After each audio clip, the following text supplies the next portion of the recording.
You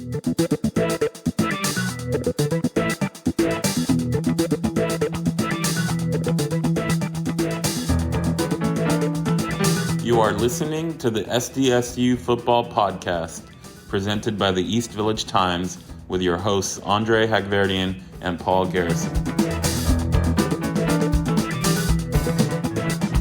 Welcome, listeners, to another episode of the SDSU Football Podcast. Thank you for joining us. My name is Andre Hagverdian, and I'm joined, as always, by my co-host, Paul Garrison.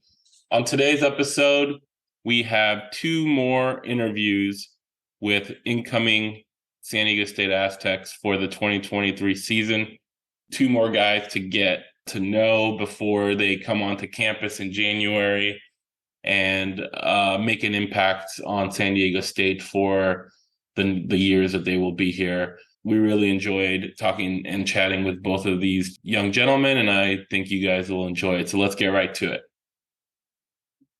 Our first guest is Cody Moon, who played the last 3 years at New Mexico before transferring to San Diego State late last month to play at San Diego State in 2023 and 2024. Moon is an outside linebacker who finished fourth in the Mountain West in tackles in 2022, earning him honorable mention in the conference postseason awards. He also added 9.5 tackles for loss and 4.5 sacks, which also led the Lobos. His addition to the Aztecs will help fill the void left by three seniors who played the majority of snaps at linebacker in 2022. We want to welcome Cody Moon, one of the newest San Diego State Aztecs to the podcast. How are you doing today? I'm good. How are you? We're doing great. Appreciate you taking the time. You entered the transfer portal from New Mexico on December 19th, December 20th. You committed to San Diego State about a week ago, December 29th. How does it feel to become a San Diego State Aztec? It feels great. It feels great to be going into winning culture, the same defensive scheme that I came from. I feel like I can transition very well into this program. Take us through your process on, deciding to transfer, entering the portal, how SDSU fit into that, what other schools were you considering, and ultimately why you committed here. Yeah, I was just looking. I felt like I needed to find a program that could develop me a little bit further in order to reach the goals that I want to reach, which is playing at the next level. So I felt like going to another school would be best for that. So that's the reason I decided to hit the transfer portal. And San Diego State had offered me right off the bat once I hit the portal. I had talked to a few other schools, Louisiana Tech, Coastal Carolina, a few FCS schools, but those were really the bigger schools I talked to. I wasn't really looking to go anywhere else other than San Diego State once I got the offers. I wanted to keep my options open, but I knew I had to make a decision fast when I hit the portal because I knew I wanted to be at my next school by the spring semester so I could participate in spring ball and all that. So I didn't want to wait too long, so I just decided to make my decision right away. Yes, your time in New Mexico, you were coached by Rocky Long, who, everyone knows was the former head coach, both at New Mexico and at SDSU. Coach Long left for Syracuse a few days before your decision. Did that play any role in your decision to hit the transfer portal? It played a little bit of a role, not a huge role. Coach Long was a great idol to me. He taught me so much about the game that I probably would have never learned if he was never in my life coaching me at UNM. So I was very grateful for everything I learned from him, and he played a little bit of role in me transferring, but I know UNM is going to do great still, so I'm not worried about that, but I just feel like I need to develop a little bit more as a player. Perfect, man. And Coach Long obviously is a legend in San Diego. Talk of getting him a statue and all that kind of stuff, man. Here, tell us what did you specifically learn from Coach Long that developed you as a player? So all my life, I've always been taught to always play as fast as you can and to always hustle around. But something Coach Long always preached at practice and in film was to run to the ball. And even if I had no shot of making the play, if Coach Long saw me not running to the ball, then it was a problem. And so I feel like having that mentality put me in the position to make a lot more plays. Even if I didn't think I was going to make the play, running to the ball the running back can cut back and you'll make a play. Maybe the ball gets tipped up and you get an interception. There's a bunch of different things that could happen, and Coach Long taught me that. He also taught me that it's important to know what every player on the field knows, to know what every player on the field does. Once I learned the whole scheme and not just what my assignment is every play, I felt like I was able to play a whole lot faster.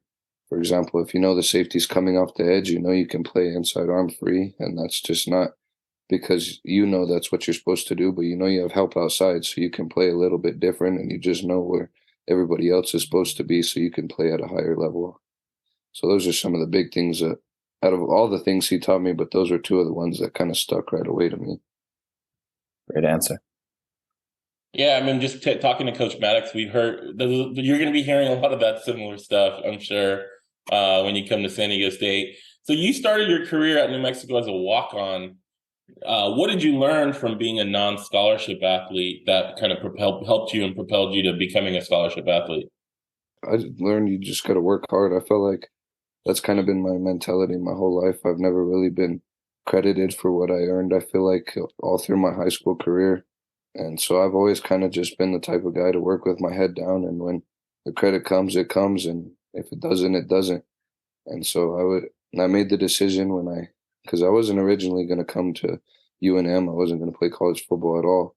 But when I made the decision to play college football, I told myself that I would give myself 1 year to earn a scholarship because I knew I couldn't afford school for all 4 years. And so I just made that a goal in the back of my mind, and I made it happen. And so you just got to work at it every day, and you got to outwork your competition every day. That's awesome. You know, coming from New Mexico, playing in the Mountain West, you know, a lot of Aztec fans are familiar with you because you've played against San Diego State. You know, in 2 years, you had 21 tackles against San Diego State. You had 13 this year. You were all over the field. A lot of Aztec fans remember that about you. For people who may not have seen you play, how would you describe your game? I feel like it's a game of speed and finesse. It's not always a game of overpowering. A lot of people know that I play linebacker at a D1 level, right around 200 pounds, and that's very light for a lot of D1 linebackers. I can go out there and I can hit, and I feel like I'm pretty strong for my weight, but obviously I'm going against 300-plus pound low linemen, and so overpowering these guys isn't always what I'm going to be able to do. So I feel like I have to play with a little bit more finesse and speed and just use my speed to get around and make plays. You were fourth in the Mountain West with 104 tackles, honorable mention, all conference. You became the first Lobo since 2011 to lead the team in tackles for a loss, and sacks. You know, you were crediting earlier with just being able to understand the defense. You had said that in a previous interview as well.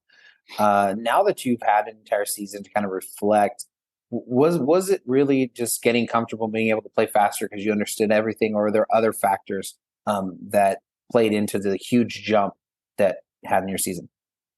I don't know if there was any other huge factors. I just went to practice every day, and I did everything that I was asked to do, and I felt like I did it as hard as I could. Obviously, I had the days off I took mentally that I got to improve on every day, like every athlete has. They know that they have, but I would just go every day and work at everything as hard as I could, and that improvement came.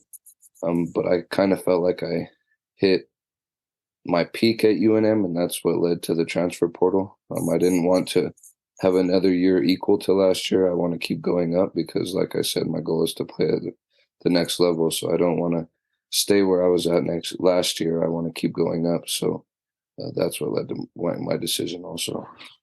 The mentality that you just described about playing as hard as you possibly can, how do you find that impacts your teammates? I feel like my teammates can respond to that in a positive way. If I go out there and I'm creating positive energy just by going out there and hitting people, like it's a violent game, you want to go out there and hit people as hard as you can. And I like to say that I always try to go out there every play and dive headfirst into the funk, and whatever happens, happens. And put that on a t-shirt, headfirst into the funk. I like it. And so hopefully my teammates realize that, and they're able to just feed off of my energy on the playing field. No doubt. You have a unique experience, being in another Mountain West school. And sometimes I think we can be a little bit too close to it and you kind of don't get the full picture. But what is San Diego State's reputation from other Mountain West schools or fans or outside of San Diego? I've always had somewhat of a certain type of respect for San Diego State just because I have former coaches that come from that school. So I know what they were taught and I know how they play and I know the demeanor they have out on the field. I know that they are going out there and they want to be the aggressor on the football field and they want to just show their dominance just like I want to show my dominance on the football field. And so I have a respect for them knowing that that's what they were taught. I've always said that if I had to play at any other school, I would want to play at San Diego State just because of that reason and because of the similar scheme. You mentioned earlier that you wanted to commit soon so that you'd be able to semester in January, be part of winter conditioning and spring camp. San Diego State's in a position, you play linebacker, they're losing 3 of their top 4 linebackers this season through graduation. So there's some starting spots up for grabs. As you're heading into spring camp, what are you focused on so you can hit the ground running next season? I'm focused on gaining weight like always. That's been my one of my main focuses since college. Really my whole life playing football, I've always needed to gain weight. So I'm going to try to at least play next season around 215, 220. So in my eyes, that means I need to get about 225, 230 before season because I always lose a couple of pounds during season. Other than that, I feel like I need to work on my technique a little bit better. I need to learn how to rush the passer. I need pass rushing moves. That was something I felt like I lacked at UNM, and that was another reason to leave. So I feel like if I can get those things under control, I'll be pretty good off. Coach Hall, the strength and conditioning coach, definitely, we've heard great stories from players about what he puts them through, early morning stuff. So I'm sure he will get you to where you need to be by the time the season starts, for sure. Yeah. I looked at some of your snap counts and snap alignments on Pro Football Focus. It looked like you predominantly played on the right side and didn't move side to side. San Diego State plays a lot of Sam and Will roles where they're moving based on the formation and the alignment there. Is that accurate? Is that how New Mexico played, where you had a left outside linebacker and a right? And then have you had a discussion with Coach Maddox in terms of where you'll fit into the San Diego State scheme? Yeah, so before I earned my starting spot at UNM, I was rotating in at left and right linebacker. So I do have experience playing on both sides. When I did get my starting spot, I was starting on the right side. So that's kind of where I got comfortable at. But early in the season this year and all last season, I was playing both left and right side. So I don't think that'll be a problem for me to switch over like that. I talked with Coach Maddox a little bit, and we did talk about the Sam and the Will and how they switch over. And I mean, I'm comfortable playing both. I do feel like when I made the switch to linebacker from D-line, I like the linebacker a lot more because I'm able to use my speed and I'm not just lined up on the line of scrimmage every play. So having the Sam and the Will, if I do play strictly Sam, I feel like will limit a little bit of what I feel like I've been able to show off in college. But we did talk, me and Coach Maddox, and he said that he's willing to just do whatever the 3 linebackers are most comfortable with. The linebackers that are going to play is how he wants them to be the most comfortable. So whatever we can work out is what we'll do, I think. Awesome. No, I have tried for so many different people to figure out the COVID year eligibility and how any of that kind of stuff works. You had a red shirt in 2020. Could you just kind of let us know how many years of eligibility do you have? Yeah, so I'm not 100% sure on that either. Okay, then I don't feel so bad. No, yeah, I don't feel so bad. Yeah. So my understanding is that 2020 did not count. It was a COVID year that didn't count towards eligibility. And since I did redshirt that year, I feel like I technically have another redshirt year I could use because that year didn't count. But in the grand scheme of things, it doesn't matter because in 2021 I played. So that would have been the year I would have redshirted, but I didn't want to redshirt, obviously, because I played. that whole year. So I think I only have 2 more years of eligibility from my understanding. Okay. All right. Now, there's also been a lot of buzz recently about conference realignment. Have you been paying attention to that, and what are your general thoughts on the subject related to San Diego State? Yeah, I don't know too much about it. I've heard that there's been talk about them going to the Pac-12. I do know that there's supposed to be some teams leaving the Pac-12 and that there's going to be changes in all the conferences, and I don't know the time frame of when it is going to happen, but I think it'll happen within my eligible years at San Diego State. Last set of questions, as a way to get Aztec fans to get to know incoming players a little bit better, we have some non-football related, fun questions for you. Ready for those? Oh, yeah. What's your favorite food? Steak. How do you like your steak prepared? Medium rare. Okay. Another question. Is New Mexico Mexican food actually Mexican food? So I think there's a difference between Mexican. There you go. You're gonna fit in great. You won. You won. What about favorite movie or TV show? Oh, favorite movie would have to be Menace to Society. Oh, nice. We haven't heard that one, but that was an excellent No, movie. we haven't, man. But it's amazing all the old souls, man. It's great. That's fantastic. What about favorite musical artist or group? Favorite music artist, I would have to say right now would be probably FCG Heem or Kevin Gates. What about favorite professional athlete? It could be current or former. I've always liked Ray Lewis and Demarius Thomas. What is it about their games that you like?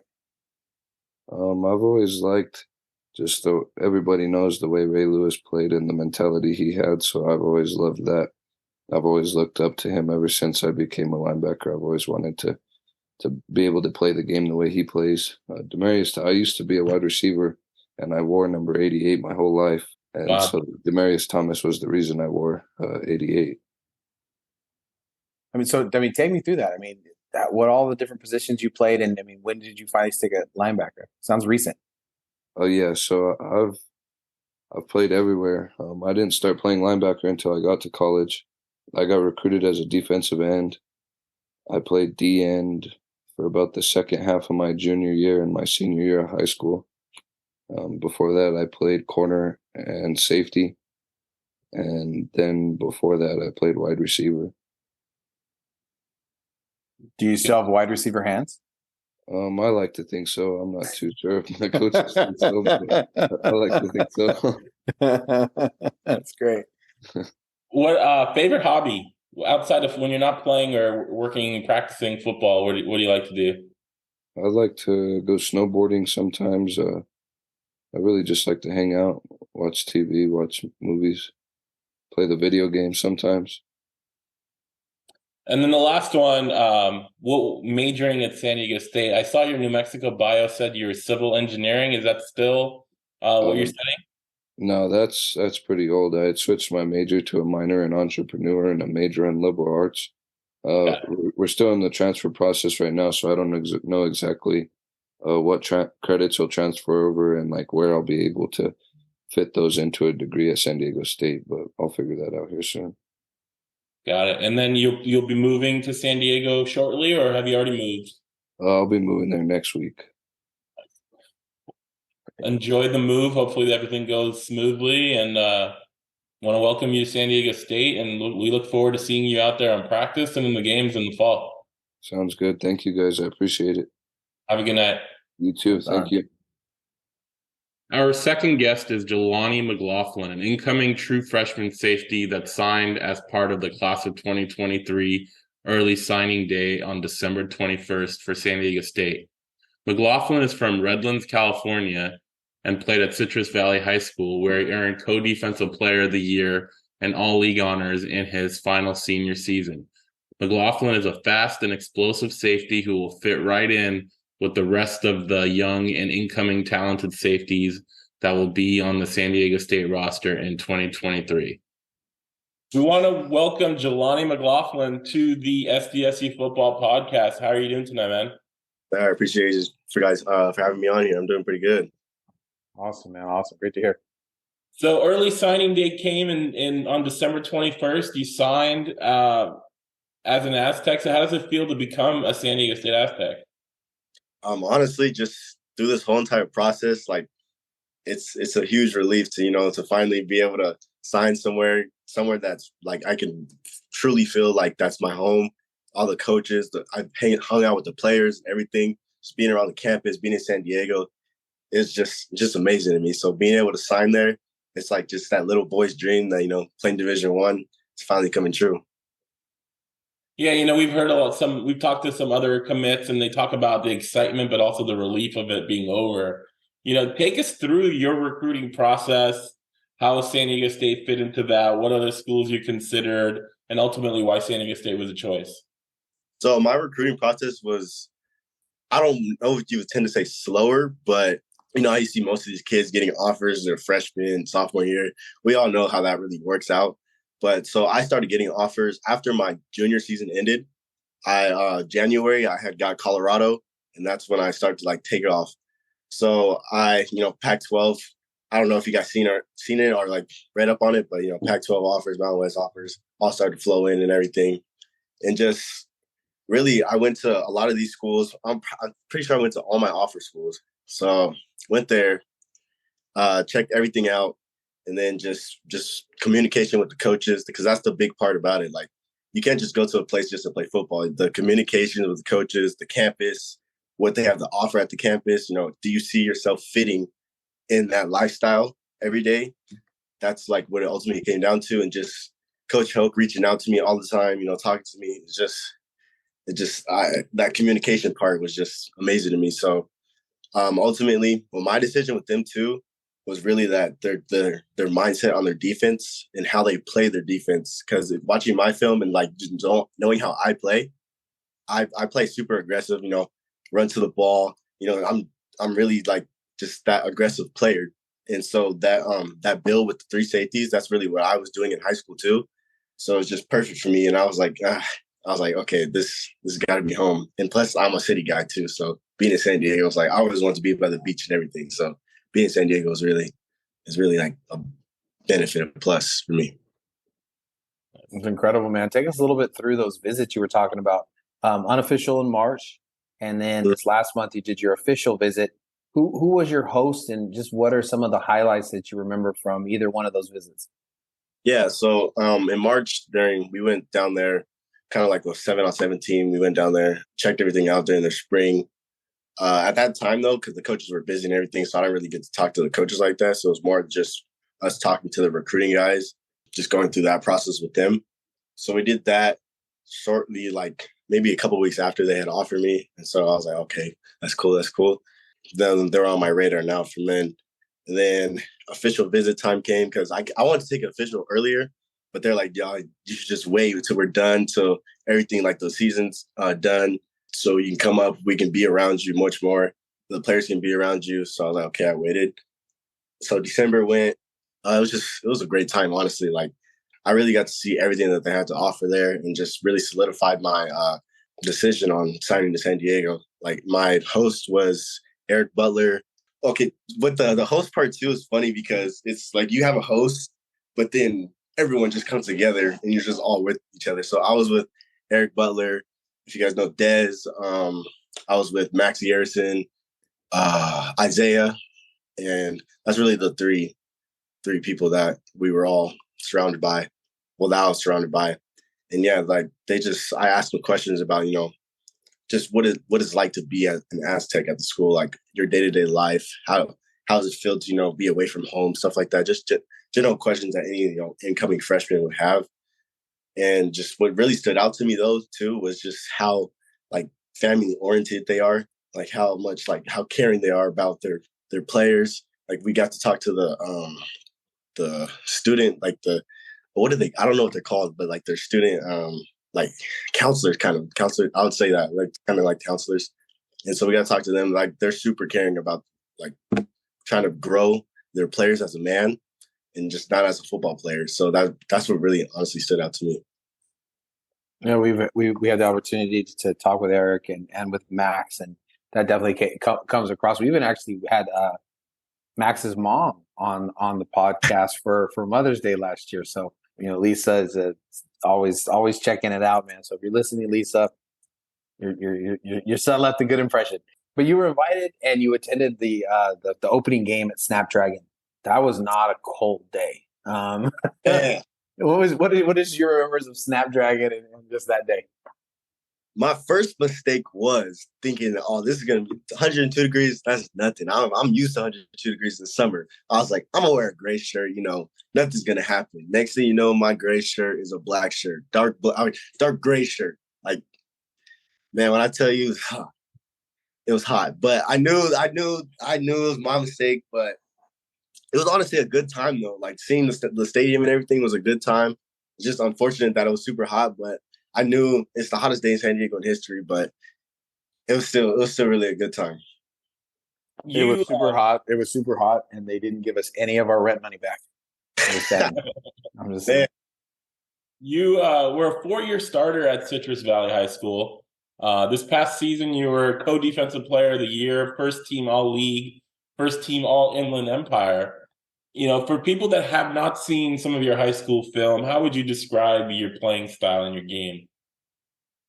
For me, describe my playing style in my game. I'm very fast to the ball. I'm very football IQ. Like, I know the way I study film and everything. It's just that's what gets me to these plays. I'm day in, day out with my defensive coordinator, Coach Tess. If you ever watched this, shout out to you. You got me through a lot, but it's just that film study, and then just having that will of I'm never every single play I'm going 100% no matter what. I don't care what's happening, if how tired I am, I'm going 100%. I can play the run, I can play man, I can play zone, I can play the deep. It's just I'm just the all around player on the field on defense. You played on multiple special teams units as well. Return kicks, I think you averaged almost 25 yards per return. Your highlights show a blocked field goal. Why was it so important for you to contribute that way? How do you think that will help you as you come to San Diego State? For me, especially the special teams Coach Deacon? Yeah. He really loved that I was on special teams and doing what I do on special teams. Even my head coach was, at the beginning of the year, he said, we need to put our best players on special teams. And just honestly, playing special teams is probably the fastest way to get on the field as a freshman. And so me being able to do that is just really going to help me, show what my skill set and what I can do on the field against these college players in the next level. So, yeah, I think it was really a good opportunity for me to showcase what I can do on my film with special teams. Yeah, Max Garrettson is the prime example. He was a kicker. He was a secondary kick returner, and he did his pump block for most of the season. That's the way he got on the field as a true freshman. Yep. We saw that on Twitter that you run a 4.42 40-yard did last spring. Typically slow corners play safety, but there's nothing slow about your game. So tell us about speed and how you utilize that, from that safety position. Yeah, so especially with speed too, my dad really got dialed in that speed is one of the main things you need to have on the field. Without speed, especially playing as a DB, speed is really key. So I use my speed to get to where these players want to go before them. So on a run play, I see the run play, I've seen it on film many times. So I'm gonna get to that. I'm gonna go ahead and use my speed to get to where that player's going, or just use my speed to just interrupt the play, or recovering from someone runs by me, I can recover easily. It's just I can use my speed to run across the field and you get a PBU easily. It's just my speed just makes me all around, like I said, all around player. So one of the you were a first team all inland empire performer, and you were joined on that team with Jordan Napier, who is also a San Diego State signee. You already went through the secondary room that you're going to be walking into and how great they made you feel on your official visit. But how do you know Jordan, and what are just more thoughts that you have about joining the safety room with Coach Hoke at San Diego State? Yeah, so actually me and Jordan played 7-on-7 together last year. And so ever since then we've been, talking and everything. Our schools actually play each other in for our scrimmage every single year. So, we connect, like we talk here and there all the time, talk about, coming to the school and everything. But yeah, just walk into that safety room, with what's his name, McMorris coming back and everything. It's really like not a problem for me. Like I get to learn from someone that's potentially going to the NFL too. So it's really great for me to come in and learn, especially with Coach Hope. When I was on my official visit and we're going over film, you can really tell that he's knowledgeable about what he's talking about. He knows what he's talking about. And if you just listen to him, like he's going to get you to where you want to go. And it's just, I don't know. It's great for me to be able to walk in that position with these older people playing already and get to learn from them. And I just want to put my head down and just work and get on the field. My favorite thing about Kyle is, you'll be at practice and you're hearing all these big voices. Coach Maddox has the loudest voice of anyone that's there. You hear pleases.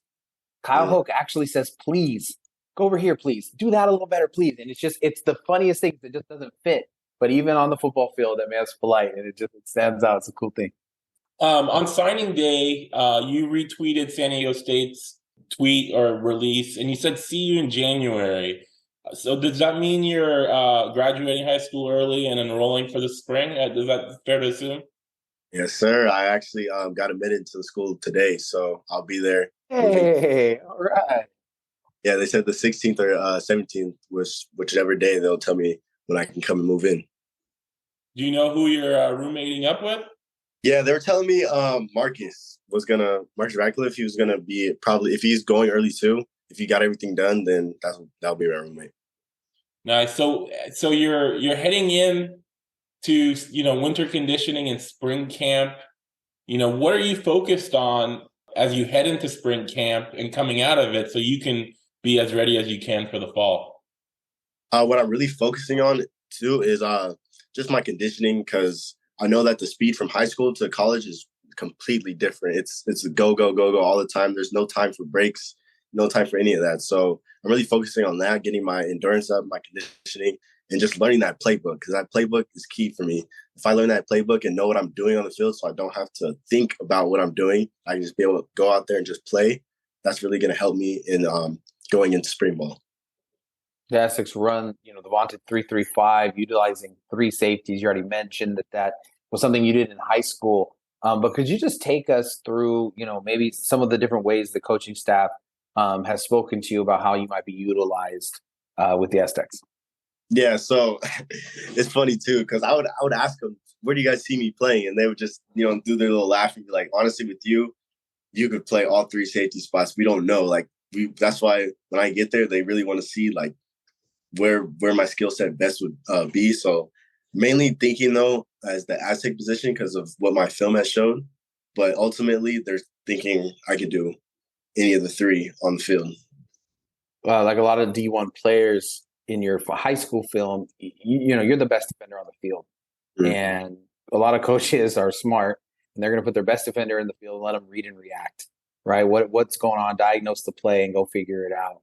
But that's not necessarily the way that the college game works, right? It's harder to be, you can't do it like that. What are, from your perspective, what's just, I guess, some of the changes for the safety role versus what you did in high school? For changes for me, honestly, it's really more of, like I said, what I was doing more this year is more of that film study and knowing what you're actually supposed to be doing and what you're looking for, key hints in what is going on in the game. And really knowing, all those, when I said hints. So that's what I really was working on too with my defensive coordinator this year, because I knew I'm going to college. I need to change my game from just read and react into actually understanding the game and knowing what's happening, why it's happening. That's what I think is honestly the biggest jump from high school to college, is just understanding what is actually happening in the game. There's the hot topic in college football is conference realignment, right? San Diego State is a big part of that. Rumors about the Pac-12, rumors about the Big 12. Do you pay attention to that? I know you said you had Pac-12 offers, and what are your thoughts on that potentially be playing in the Pac-12 in 2024? Honestly, my thoughts on that is I'm really excited for that because I knew I could have played, Washington State, Oregon State, like schools like that, Arizona. But to be honest, it's just you have to do what's best for you, and that wasn't best for me. Family wise, me personally wise, and so just being able to go, especially all the schools that passed up on offering me, like a UCLA, Oregon. I've had talks with them multiple times, and they just fell short on offering me. So just being able to go into the Pac-12 and show them like you've missed out on an opportunity, a great opportunity, and I'm just really excited for that. To be honest, if we go into the Pac-12, it's just really excited to play against those teams that doubted or just overlooked you. Absolutely. I saw in your bio you also played basketball in high school. That seems to be a heavy recurring theme with a lot of Aztec commits. Everybody seems like they also. Yeah. I think they should be able to film like a game or something, man. I mean, that's good. They called me a little young LeBron on the court, something like that. What I was gonna say, what position did you play, and how would you describe your game? But it seems like a young LeBron. You pretty much no said right there. We was at the on my official visit. We're talking about the little pickup games they be having. I was telling them we can go on the court right now, but they was scared for that. But I'm gonna be out there January, so I can give a little buckets anytime. It is. So just besides being a young LeBron, we like to let Aztec fans get to know you a little bit better. Ask you some rapid fire questions, non-football related. You ready for those? Let's get it. All right. What's your favorite food? Favorite food is sushi. Sushi. Tell me how you like your sushi. I started getting into sashimi, but I don't really know. So I'm more of a tiger roll, volcano roll, all those extravagant, rolls that they be having. All right. So you got your favorite roll in front of you, right? What happens next? What happens next? I try to use the chopsticks. Chopsticks go down, and I use my hands. And I have to use my hands because I still don't know how to use chopsticks. It's been many years, but sushi's gonna be gone in a couple seconds, and I'm gonna have to keep. Ginger, wasabi, soy sauce. Honestly, I did not like ginger for the longest time, but ginger's starting to put the little ginger on the sushi and eat it. Yeah. I don't know, combination. It's pretty good, so I'm starting to like it. There you go. Wasabi's like how it feels going down my throat. Yeah, no, it's definitely an acquired thing. What's your favorite movie or TV show? Favorite movies? Probably Equalizer or John Wick. It's just, I don't know, like those action movies, or just how they, go out. It's just, I love it. Is that like an alter ego thing for you? Probably. Honestly, now you're saying that, probably, because just the way they intimidating people, the fight scenes and all that. I love to watch it. Nice, man. How about your favorite musical artist or group? Favorite musical, I would have to say, okay, top three probably be The Baby, 21 Savage, and Drake. Actually, I have to throw Rod Wave into there, when I'm, just thinking about life. No, that's a good Mount Rushmore right there. Those are very popular answers that we've heard from a lot of the players. So you'll fit in. Hey. By the way. What's your favorite professional athlete? Favorite professional athletes, I would probably say Marshawn Lynch, Cam Chancellor, and I would think Jamal Adams, but Marshawn Lynch and Cam Chancellor are my two favorite. Are you a Seahawks fan then? Oh, right. There's blanket on my bed right now, but I'm not a Seahawks fan. I just love those players.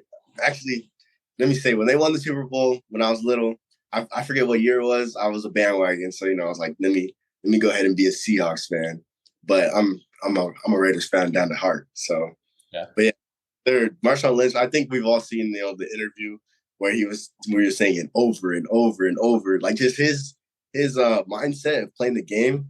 It's just him and Cam Chancellor, just the way that they play the game is so aggressive, and that's just how I try to model my game after. So that's really why they're my two favorite players. That's terrific. How about your favorite hobby? My two favorite hobbies are probably cooking and just going. I used to love going outside and just doing stuff, riding bikes, go hiking, stuff like that. Yeah, those are probably my cooking. Most definitely my favorite one. Okay, what are your dishes, man? Man, what do you like to eat? Like I'm just No, what do you like to cook? That's the question. so me probably I'm a real big breakfast guy, so I'll cook anything you want for breakfast. I'm there. I was funny because I was like, man, if I was ever playing football, I'd probably make my own breakfast spot. Just breakfast, the pancakes, stuff like that. Dishes wise, like dinner wise, I'm really like a Southern guy, so I'll make like fried chicken, stuff like that. I can make some wings. All right. We had Talib Salahuddin on our last episode. He's the JUCO defensive line transfer to San Diego State. He said cooking, and I think he said jambalaya, right? Yeah. So you may have that to look forward to. If he shares with anyone outside the defensive line, though. I know. Well, but he's on. You know what he. But the thing is, he's not he's not an offensive player, so it might be all right. But how does a young man like yourself get into cooking? Actually, my dad cooks almost probably every single day. So there you go.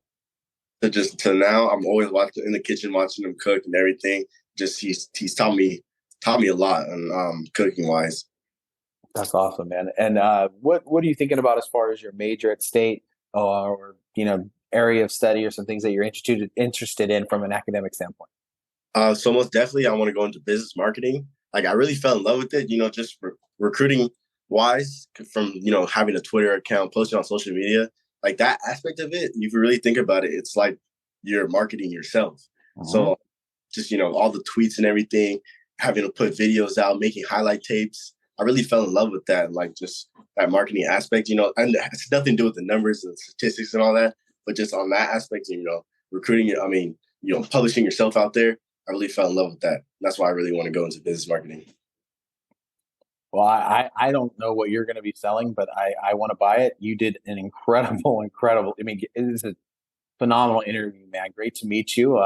Good luck with everything that's going on with San Diego State, and as we go into the fall camp and into the games, man. Look forward to seeing you out there on the field. Yes, sir. Thank you. I appreciate you guys for having me on here. All right, Paul. We chatted with Cody Moon, who's a New Mexico transfer linebacker, and Jelani McLaughlin, incoming freshman. Let's start with Cody. What were your main thoughts and takeaways from our chat with him? I think his entire recruitment, I think that you definitely can see in every conference that there is, the upper echelon and then the lower echelon of a conference. And I think you saw it with Nevada, having a great season, and then their coach leaves and goes for a better job, but it's in conference, Yeah. and he goes over to Norvell, goes over to Colorado State. And I think that obviously Cody Moon was very respectful about UNM and about where they're going to be going, and they're going to be successful and all of those things. But he also was very clear that he thinks that the level that he can be pushed at to play at a higher level is at San Diego State. And that's what San Diego State should be. And the fact that is the reputation, and that he, sees that in them, I think was a really special thing. And then, you look around and I don't know what he thought his, recruitment was going to be and things of that nature. But it seemed very clear that SDSU was the place he wanted to go. And the moment he got that offer, that's the reason he had a short recruiting visit, right? I mean, the window's still open. He could still be soliciting offers, trying to figure things out. But it was like a couple of, the FBS schools came and offered, 3 of them that he was paying attention to. But once that San Diego State one, he wanted to be in San Diego. And I think that given his answers, that's very smart of him, because it seems like his values as a football player is very much in line with what Coach Maddock wants his defense to have. Yeah, absolutely. The 3-3-5, the transition from New Mexico to San Diego State just seems seamless.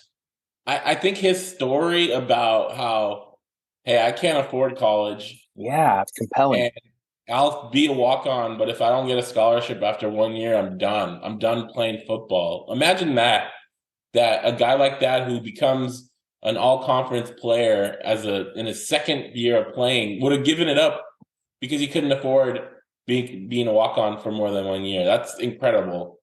It shows his work ethic. It shows that he put his mind to something and he accomplished it. This year he was, as we said during the interview, like he was all over the field against San Diego State. Now, San Diego State, they put up a lot of points that game, right? But it wasn't because Cody Moon wasn't doing his job.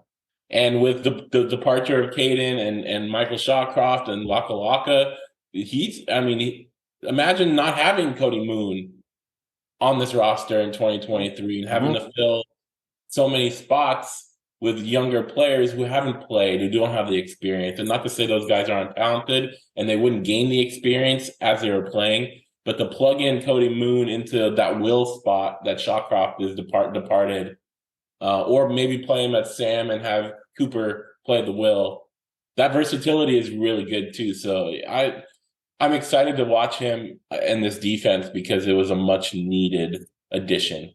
I really appreciated his, I think, workman-like mentality that I think is super clear that he's going to be bringing to the Aztecs. It seems like a guy who really knows who he is and understands that he's going to have and how he needs to play in order to be successful. That kind of, you call it football IQ, but it's really something else. There's intelligence to being able to play football and to know who you are, your strengths, your limitations, and then to be able to excel on the field. And so it seems like he's got a really good grasp of that. And then I think that you have the respect that he clearly has for Coach Long, and I think it is really, really evident.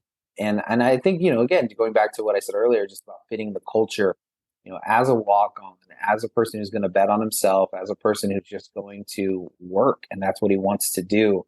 I think is a credit that San Diego State, was able to identify him as somebody that they wanted to bring in, who really fits the team that they're trying to be.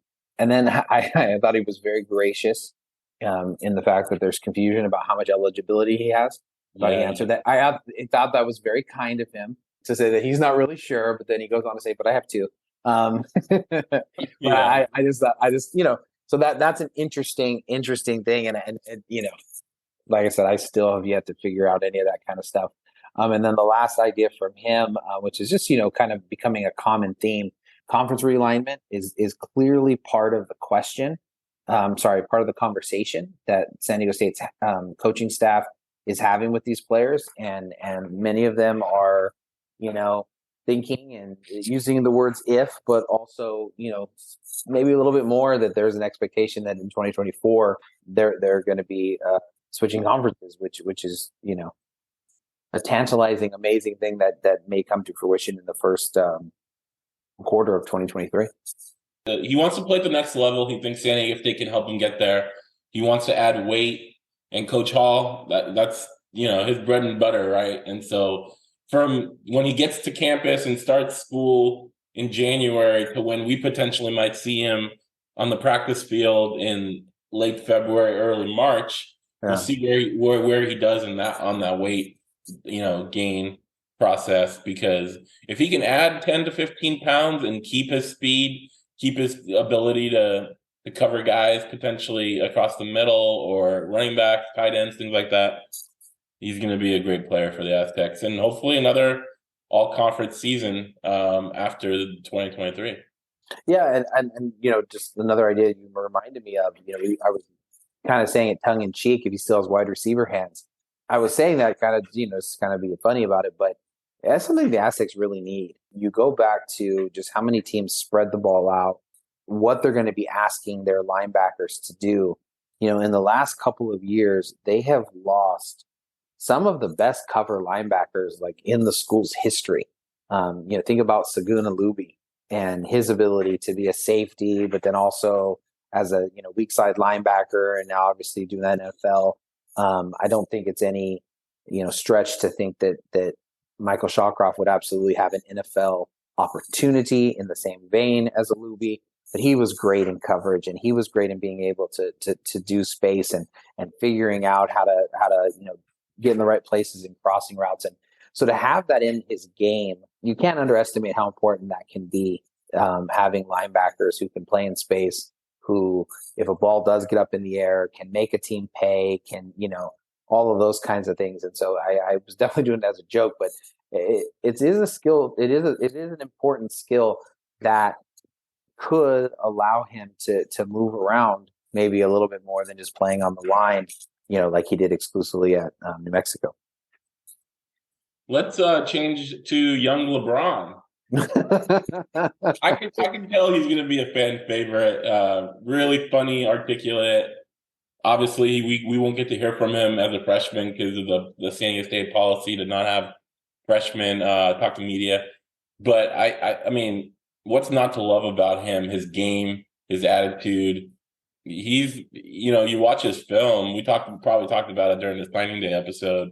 Like, he's all over the field, make plays. And I like, we asked him what of the three roles he can play, and they said we can put you anywhere. But, the Aztec role might be tailor-made for him. He's got the size. He's got the speed. I mean, 4.42, 40-yard dash, that is pretty good for a safety. That's pretty good for any football player. But I mean, how old was he in the spring? He was probably 17. Yeah, that's what I'm saying. Like, and he goes into faster. 100%. I mean, he doesn't have his grown man's size and strength yet. I mean, that's if he's at a 4.42 in high school, that's in a few years. There's every reason to believe that he'll be pushing world class speed with during his time on the Mesa. Yep, absolutely agree. I think the part that just keeps jumping out to me is the number of safeties that San Diego State brings in. You can obviously see not that there won't be competition with Cedarius Barfield, Devon Celestine, right? Kyron White. I mean, there's people up at the top of the depth chart that you got to feel going into 2023 that safety is, the deepest position on the defense, or maybe that in cornerback, or let's just say the secondary, right? Yeah. But you just see that all three of those guys are going to be gone, right? Like Celestine, I think it maybe has another year after that. Yeah. So two of the three will be gone. And there is going to be a competition for who gets to jump into that role in 2024. But I mean, just the number of, it's like Kyle Hoke is going to be able to have every different type of safety that he wants. If he wants like a shorter, more explosive kind of safety, right? You're going to have a guy like Max Garrison or Jelani, right? If you want a taller, rangier, you're going to have Marcus Ratcliffe. You're going to have Eric Butler. There's so many different ways that they could line all of these safeties up. Josh Hunter is in that mix. There's just so many of them. It'll be really interesting to see how all of that breaks down. The beginning of the season, the first half of the season especially, I think it really showed how important that nickel safety is. It's the wrong word. I know they don't use that, but the field warrior is what they use. But the third cornerback is essentially often what it is. Trenton Thompson, who's suiting up for the Giants, Tariq Thompson before that, and just what an important role that is to have that person who can cover someone in the slot, because that's often the best player on the opposition. And they're bringing in so many different guys, and they're going to try to find that person, right? They're going to try to find who is going to be able to do that skill. And so, I think it's just amazing that with that depth, they're so attractive to all of these guys who could be playing at other schools. And maybe it's a numbers game that there's three safety positions. So that's, they just can use more, but it's remarkable the depth and talent that they're bringing in. Yeah. And add to Jelani coming in January and having kind of a leg up. You mentioned Marcus Ratcliffe might as well. Yep. But, we talked about it last year with Liu and Kyle having that leg up, having that extra kind of half a season of conditioning. It matters. Cyrus. Look at Cyrus. Yeah. Look at Cyrus. Yeah. It just matters. It is an important thing to do. But keep going. Well, I think that shows, we talked about it, like graduating high school early is not easy. No. It requires, to take extra classes, work harder, in addition to actually being a football player. Mm-hmm. And that I think shows his work ethic, shows what he wants to become. I'm looking forward to seeing him out there in the spring. Obviously the safeties are loaded, so we may not see him that much when it comes to some of the scrimmages. But yeah, there's a lot to like about Jelani. And we'll see where he ends up. Special teams, we talked about it with him, how he can play special teams, how Coach Deacon loved that about him. So Deke already has thoughts of where he could put Jelani on pump block, punt return, kick return, kickoff coverage. So I wouldn't be surprised if we see him as a true freshman like Max Garrison playing special teams. No, I agree. And I remember our conversations that we've had with Coach Deacon and him going over that process. Like, how do you identify those guys? And that's the first thing that he said he would look at, right? What did they do in high school? Because if their coaches never took them off the field, right? If their coaches never took them off the field, that means they trusted them. We saw that with Max Garrison, right? We saw that he never left the field and he had to drink pickle juice and all those kinds of things because he took so many snaps. And so I think that you do see that opportunity immediately there. The flip side of it is I think it is very, very smart for him to also say, I get to watch Patrick McMorris prepare and play every single day, and the education that can mean for his career, for him to already know that and see that, I think is also pretty special and good for him. He has good size. You already mentioned the speed. And the thing that I think is very evident about San Diego State is they're going to play the best player. And if that is McLaughlin, because that's why you come in. You don't come in early because you don't want to compete. And they're able, or any of these either redshirt freshman or sophomore, if they're able to push the other guys, they're going to be the ones that are playing.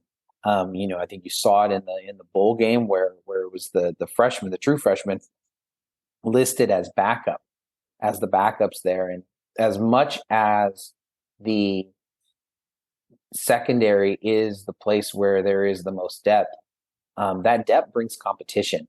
If it works out the way they hope it works out, they all get a lot better because they're going to be playing against each other, competing against each other every workout. Every single time that they do something, they're going to have the players around them. They're going to see, oh, this is what Patrick McMorris is doing. This is what Devon Celestine is doing. Oh, this is how Des Malone goes about his work. This is how Sedarius Barfield, the list goes on, right? I mean, Noah Tumblin, you just keep going. That competition should make them better. And I think with the corners as an example this year and the question marks that it was going into the season, I think you saw that.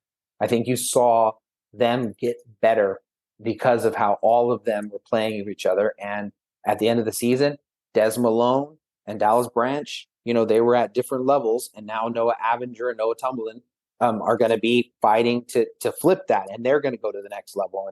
And on it can go. And that's what you want, right? That's what you want because if it does happen that San Diego State, San Diego State is going to be replacing a bunch of people in 2024. But they can't have a big drop off in production. Not at those positions. They're too vital for their defense. Yep, well said. That's going to do it for us. Thank you guys again, as always, for listening. We look forward to chatting with some of the other incoming aspects in the near future. So look out for more episodes on that. Have a good night, and we'll talk to you guys next time.